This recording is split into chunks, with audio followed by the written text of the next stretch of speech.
Welcome to this week's lesson segment on Weekly Outdoor Plus, brought to you by Barbershop, 2400 Church Street, Stevens Point, where they have the most wide variety of vacuums, sewing machines, and parts you can need, and great service to go along with it. So get your notebooks and pencils out, because it's time for your lesson segment with myself, Jase Hintz, and Weekly Outdoor Plus.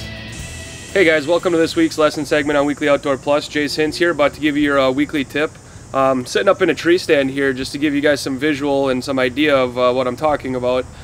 This week we're going to be talking about taking close shots because as you'll see in the upcoming show here, we're going to be shooting an alligator, and we're going to have two shots basically that are going to be plus or minus 5 yards. I mean, really close, really, uptight close shots. And a lot of hunters I know have taken shots, within under 20 yards and have missed them most of the time, shooting over the top of them, and normally can't explain why. And I got a couple simple tips that'll help you avoid that, and reasons why that does happen. So the first thing when you're shooting out of your tree stand, just like we talked about, probably 20 weeks ago almost now, you got to make sure that when you're bending to shoot low, the closer it is, the more you have to bend. You have to make sure you're bending at your waist, not at your upper body, okay? So when you're shooting, you don't want to just bend your arm down. When you do that, the biggest thing you're going to do is, again, you're going to be using all your muscles to pull your arm down, and you're going to shoot high because you're naturally going to want to pull up. That's not good, obviously, because that's when you shoot over the top. So the big thing you want to do is, even if you're sitting in your tree stand, you got to have a nice solid base here, and then when you pull back up and you come down on it. Bend your whole waist and everything, all right? Not just your upper body, bend your whole waist. The next thing that's really crucial is everybody, or most people, will shoot fixed pins. The big thing is, you got your 20, your 30, your 40-yard pin. When the animal comes this close, you got your big buck walking under your tree, whatever the opportunity is, most people will pull back and they'll aim with all of their pins because it's so close, their adrenaline rush. And the problem with that is, especially in like your 10 to 20 yard range, you actually will shoot high because of the distance of your arrow and the arc of your arrow. So if you're like with anywhere basically from 14 to 20 yards, you actually do need to aim a little bit low on the animal so you'll hit where you're aiming.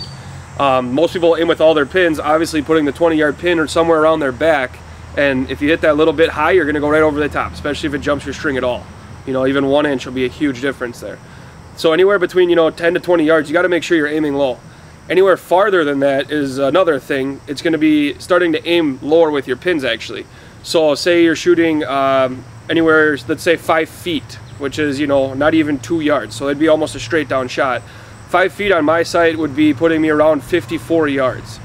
The reason for that is your arrow obviously is not really rising yet, so you have to be shooting as flat as you possibly can. So when you're doing that, again, anything under probably 10 yards, I mean, you got to practice this at home would be the easiest way. Sit up in your tree stand, have a buddy there with you, have them move a block for you, start shooting it, okay, this is 10 yards from the base of my tree. Okay, this is, 5 yards from the base of my tree. You're gonna, when you're shooting 10 to 5, you're gonna be noticing that you're gonna be hitting significantly different. And most of the time you're gonna have to aim with a farther pin actually. Shooting 5 yards, you'll have to aim somewhere between 30 and 50 yards, depending how fast your bow is. And then the other big thing that really makes a difference is how high your peep sight is from the center of your shaft when you're at full draw. That right there is pretty much the only thing on your full setup that's going to make a major difference on where you're going to be aiming. So I mean, especially if you have a new setup this year, you move your peep sight half an inch. You're moving your peep sight is going to make you shoot the farthest off out of anything on your bow. So think about it, practice shooting at a block 10 yards, 5 yards, 3 yards directly under your tree stand and see what your arrow shoots like.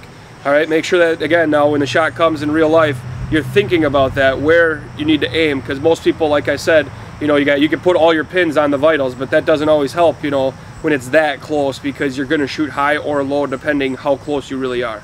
So that's my tip for this week. Try it out in your backyard, wherever you can, shoot different distances. You don't have to be in a tree stand to shoot it, obviously, but I recommend shooting out a tree stand as well so you can practice bending at your waist. You'll notice your ups and downs vary if you're not bending at your waist.